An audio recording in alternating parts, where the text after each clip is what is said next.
Have you ever found yourself just standing in front of like a really breathtaking sunset?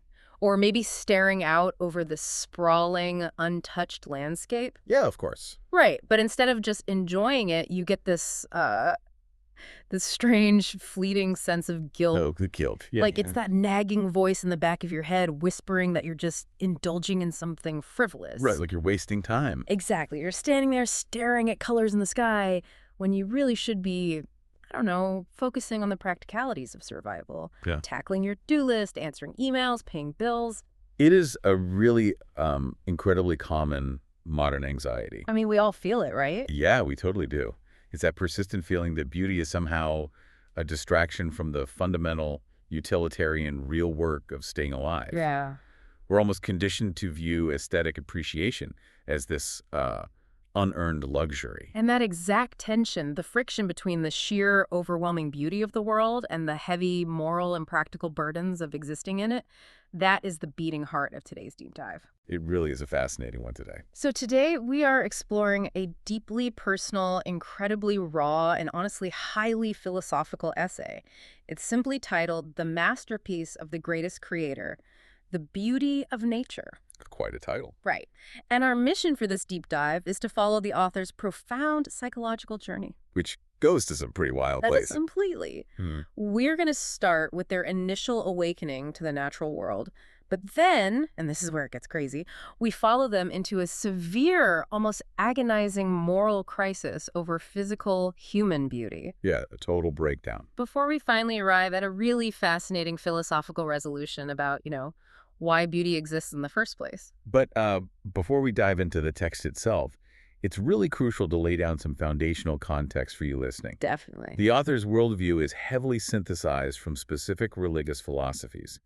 Throughout the essay, they explicitly reference the teachings of Buddhism, Christianity, and Confucianism. Right. Those are basically the major moral compasses of their life. Exactly. And just to be absolutely clear up front, our objective today isn't to endorse these specific religious views or, validate any theological arguments. Yeah, we are not here to debate the underlying doctrine. Right, we're acting purely as guides to the text. We're just here to unpack the fascinating internal pressure cooker that these belief systems create inside the author's mind. And to examine the logic they use to eventually reason their way out of this total existential crisis. So to start, the deep dive begins with the author tracing the origins of their own aesthetic awakening. Right, with a story about a teacher, I think. Yes, they frame this journey with a quote from the former literature teacher who basically told their class, we are surrounded by beauty. The reason we have failed to discover beauty is that we lack the eyes to perceive it. I really love that phrasing. We lack the eyes to perceive it. It's a vital starting point because it establishes that beauty isn't just an objective object out in the world. Right, it's not just a thing sitting there. Exactly. It's a perceptual skill. It's a capacity that you must actively develop. And man, the author certainly puts in the work to develop that capacity.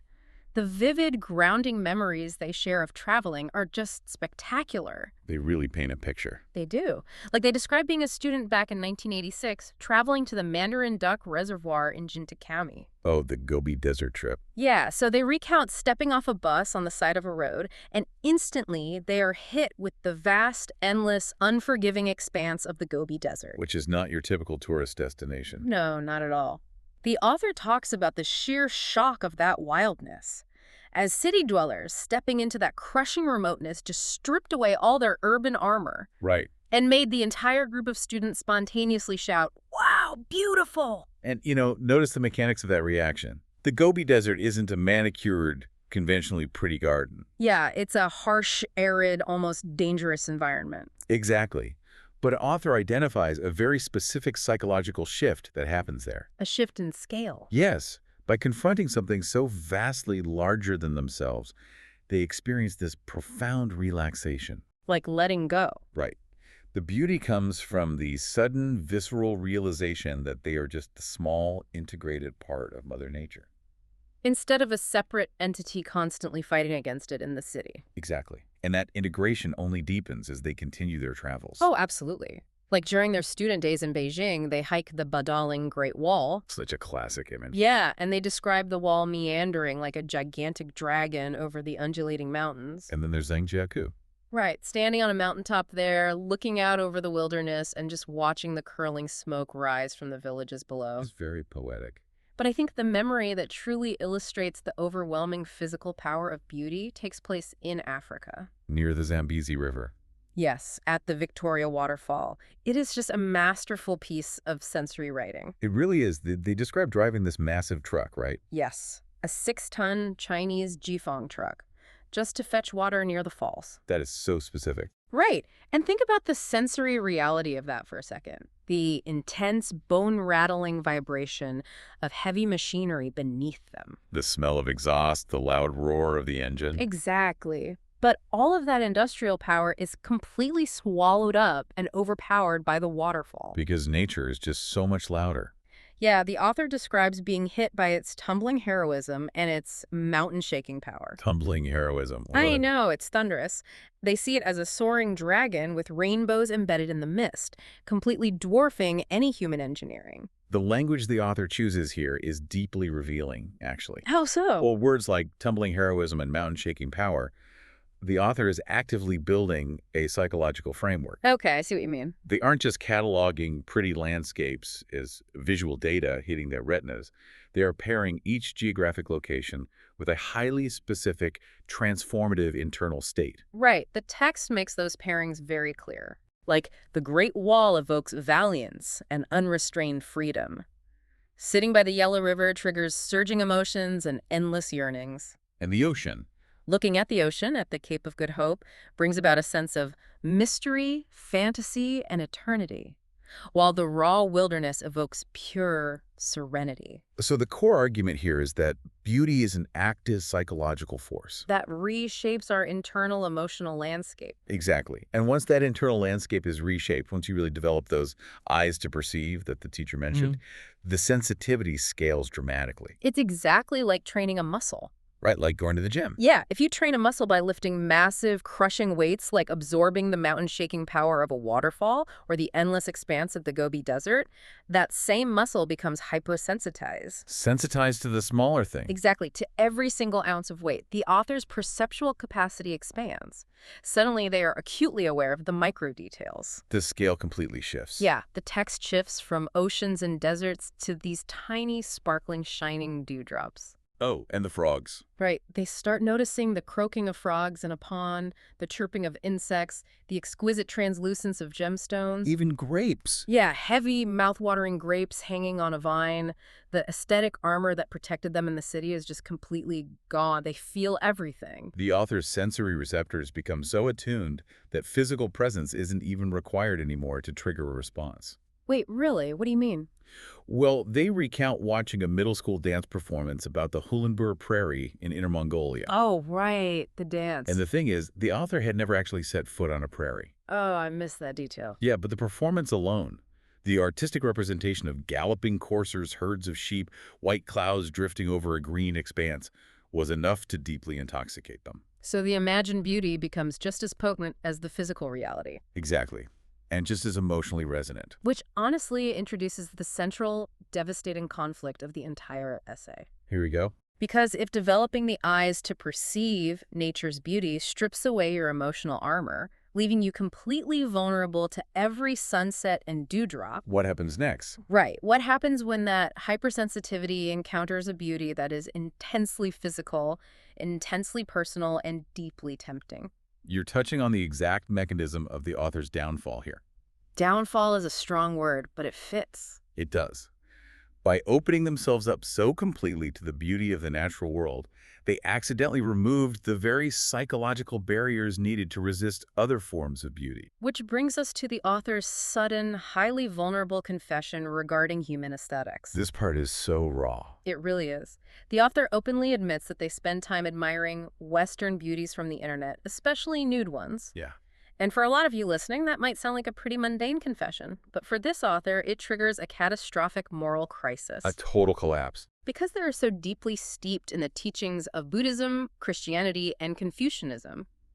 This appreciation of physical human beauty causes the complete and utter collapse of what they call their moral defense line. To really understand the severity of this crisis, we have to look at why those specific philosophies create such an intense pressure cooker. Right. Let's break that down. So in traditional Buddhist thought, attachment to physical forms and sensory pleasures is the root cause of suffering. Right. It keeps you bound to the cycle of rebirth. Exactly. And then in many interpretations of Christianity, giving in to fleshly lusts is a direct severing of the connection with the divine. And Confucianism. Confucianism heavily emphasizes propriety, social order, and mastering one's base instincts for the sake of greater harmony. So the author is just trapped in a massive theological vice grip. A vice grip that produces incredibly visceral guilt. Visceral is the word for it. The author invokes some deeply unsettling imagery to articulate their fear.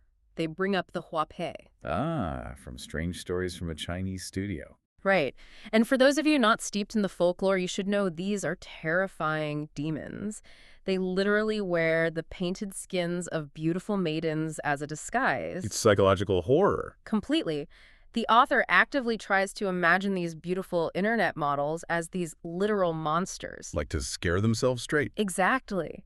They imagine the models sucking their marrow and blood, pulling out their tendons, skinning them alive, all in this desperate attempt to kill their own desire. It's so extreme. They even quote a chilling proverb. They write, "A beauty of 18 is soft and tender. Her charm is as sharp as a sword that can cut through an ordinary man. Although he may look the same, unknowingly his marrow is sucked clean and dry." The anxiety there is just absolute. It is. The author is utilizing horror to wage a literal war against their own aesthetic appreciation. But I really have to challenge the author's underlying logic here. Well, let's hear it. It just seems like they are treating all beauty as the exact same fundamental force, which feels deeply flawed to me. How so? Well, I mean, looking at the majestic Victoria waterfall is like admiring a roaring fire from the safety of a stone hearth in your living room. Okay, I like this analogy. Right. You feel warmth, you appreciate the power, but ultimately you are safe. Yeah, the fire's contained. Exactly. But staring at nude internet models, especially for a person desperately trying to maintain strict religious asceticism, is like sticking your bare hand directly into the glowing red-hot coals. Oh, wow. Yes, they are both fire. They both possess a dangerous beauty. But the mechanism of interaction and the immediate threat to the person's moral safety are entirely different. Right? So can they really judge the waterfall and the internet model by the exact same metric? See, that is a brilliant distinction. And honestly, the failure to make that distinction is exactly what drives the author to the brink of despair. Because they just lump it all together. Right. You were evaluating how we interact with the danger. The author, however, is obsessively focused on the source of the danger. I see. Caught between the strict teachings of Sakyamuni, the historical Buddha, and Jesus, the author falls into an existential trap. Which is what exactly? They recognize that their desire for human beauty feels just as natural and just as instinctual as their awe for the Gobi Desert. Oh no, that's a problem for them. It is, which forces them to ask a terrifying question. If beauty can cause our downfall, so can the beauty of nature. Aren't they the same? Wow, so if human beauty is an active trap designed to cause moral downfall, nature's beauty has to be the exact same trap. According to their logic, yes. Why are we encouraged to write sweeping poetry about the Great Wall, but commanded to fear the human form to the point of imagining flesh-eating monsters? This contradiction essentially breaks them. They literally write, "I ponder, I repent, I hate myself, and I pity myself." That is so sad. It is. They cannot reconcile the divine command to reject the world with the divine command to appreciate creation. So the author is pushed to the absolute limit. Breaking point. And they demand a definitive answer from the universe. They look at the world around them and ask, why does everything have a beautiful appearance? Right. If it's all a trap, why is the trap so meticulous? Exactly. Think about your own life, you listening, and the sheer amount of unnecessary beauty you encounter on a random Tuesday. Why is it there? This question forces the author to examine the absolute baseline requirements for biological survival. Yes, like what is actually necessary to keep a human being alive? Right. Which leads to the turning point of the entire essay. The epiphany that I absolutely love. Let's call it the pig feed realization. The pig feed realization, yes. So the author reasons that if human existence in this universe were only about mere survival, just digesting calories, hydrating cells, keeping the biological machine running, then a kennel and a basin of pig feed would be entirely sufficient. Yeah, you don't need art to survive. Exactly. You don't need the brilliant oranges and purples of a sunset to metabolize nutrients. You don't need the mountain-shaking power of a waterfall to quench your thirst. A strictly utilitarian, survival-only universe would be devoid of aesthetic extravagance. It would just be gray and boring. It wouldn't waste energy crafting translucent gemstones or orchestrating the delicate chirping of insects. The fact that the universe goes so far out of its way to be beautiful fundamentally changes the equation. Because the world is vastly, unrecognizably more beautiful than a kennel and a basin of pig feed, the author concludes that beauty cannot possibly be a trap. Right. It has a purpose. It must be a deliberate, intentional gift from what they call the greatest creator. The beauty is there specifically for us to enjoy life beyond the grim mathematics of mere survival. But, arriving at this realization creates a brand new problem. Oh, of course it does. How does the author reconcile this newfound permission to enjoy beauty with the strict religious teachings they have built their entire life around? Because they don't want to abandon Sakyamuni or Jesus. Right. So they introduce a powerful new framework, the metaphor of honey. The honey metaphor. This is where the author finally finds peace. Yeah, they conclude that the ancient prophets were not lying. Beauty is incredibly sweet, exactly like honey. Okay. And the warnings from these religious figures were never meant to imply that the honey itself is evil or malicious. Ah, so what were they warning about? The warnings were about human compulsion and the lack of moderation. If you get stuck in the honey, if you become so obsessed with it that you cannot extricate yourself, that you put your life, your focus, and your future at stake. It is such a clarifying perspective. Isn't it? Drowning in the honey jar is deadly, but that doesn't make the sweetness a sin. The lesson isn't to live a life devoid of sweetness, terrified of every beautiful thing you see. Right. The lesson is to enjoy the sweetness without letting it consume your identity. So the author realizes they don't need to imagine internet models as terrifying, blood-sucking demons anymore. Thank goodness. Right. They just need to taste the honey without falling headfirst into the jar. And once the author resolves this agonizing internal moral panic, they make a highly observant sociological pivot. This part is so interesting. By establishing that beauty is a deliberate, joyful gift from the Creator, they deduce that it inherently belongs to everyone. So it's not a private commodity. Exactly. It is a universal resource meant to be shared, not something to be hoarded. This part really struck me. The author dives into the psychology of human jealousy. Oh, yeah. The dark side of beauty. They argue that our innate greed drives us to want to exclusively possess beautiful things, whether that is a piece of land, a work of art, or even a beautiful person. Right. Have you ever felt that possessive sting when you see something beautiful you know you can't have? Oh, absolutely. Well, the author points out that when a person realizes they cannot exclusively own or control that beauty, their selfish instinct is to decry it. To tear it down. Exactly. They will use morality, gossip, or sheer destructive force to ruin it and prevent anyone else from enjoying it. It is just a defense mechanism protecting their own greed. It is a really sharp critique of how society often treats aesthetics. Yep. Because if beauty is a universal gift meant to elevate the human experience above the level of pig feed, then attempting to privatize it, hide it, or destroy it out of jealousy is actually a direct affront to the Creator who provided it in the first place. Which brings us to the fascinating, almost triumphant way the author wraps up the essay. It's a great ending. They bring the entire philosophical journey all the way back to the internet beauties that sparked the debilitating crisis to begin with. But this time, it's different. Very different. All guilt, the fear, and the painted skin demons are completely gone. To understand the ending, we really need to quickly contextualize the author's personal theological terminology here. Oh, right. The different worlds. Yeah. Throughout the text, they refer to the Elysium world and the thousand-year world. Okay, break those down for us. The Elysium world represents the traditional, highest form of religious paradise, or nirvana. It's a realm reserved for those who have achieved total, strict purity and complete detachment from physical desires. The ultimate ascetic goal. Right. But the thousand-year world, however, is presented as this intermediary paradise. It is a beautiful realm for those who lived good, joyful lives, but perhaps didn't achieve the absolute ascetic detachment required for the Elysium world. Got it. And so the author addresses the internet models directly. telling them that while the strict gates of the Elysium world might technically be closed to them based on traditional dogma, they shouldn't worry. Which is quite a shift from calling them demons. Completely. The author boldly declares that they will personally lead these models into the thousand-year world. And why is that? Because by existing and by allowing their images to be seen, these models actively shared their beauty with the public instead of hoarding it for a single possessor. They contributed to the universal beauty. Exactly. They aren't flesh-eating monsters. As long as they aren't using their beauty to commit malicious acts, they're simply sharing the creator's honey. I love that.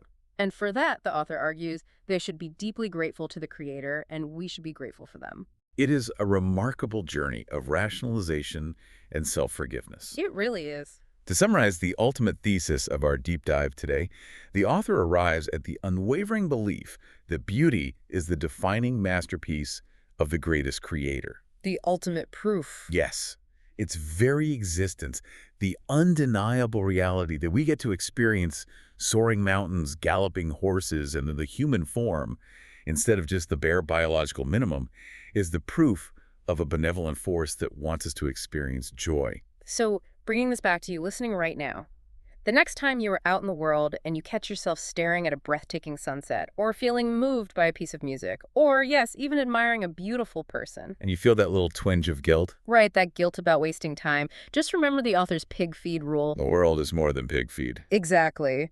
From their perspective, the universe did not have to look like this for you to simply survive. You could have lived your entire life in a gray utilitarian box. But you don't. You really don't. So take a moment, drop the guilt. According to the author's logic, it is entirely okay to appreciate the honey.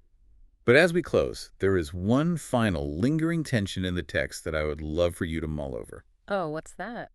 Well, the author argues so beautifully that beauty is an intentional gift meant for our enjoyment, a direct proof of a benevolent creator providing more than just survival. Right. But what about the things in nature that are objectively terrifying, highly destructive, yet undeniably awe-inspiringly beautiful? Like what? I am thinking of a massive, swirling supercell thunderstorm tearing across the plains, or a glowing, explosive volcanic eruption wiping out a landscape. Oh, wow, yeah. If beauty is fundamentally a benevolent gift meant to be enjoyed, how do we process the overwhelming, intoxicating beauty of the very things that actively threaten the fragile survival the author talks about?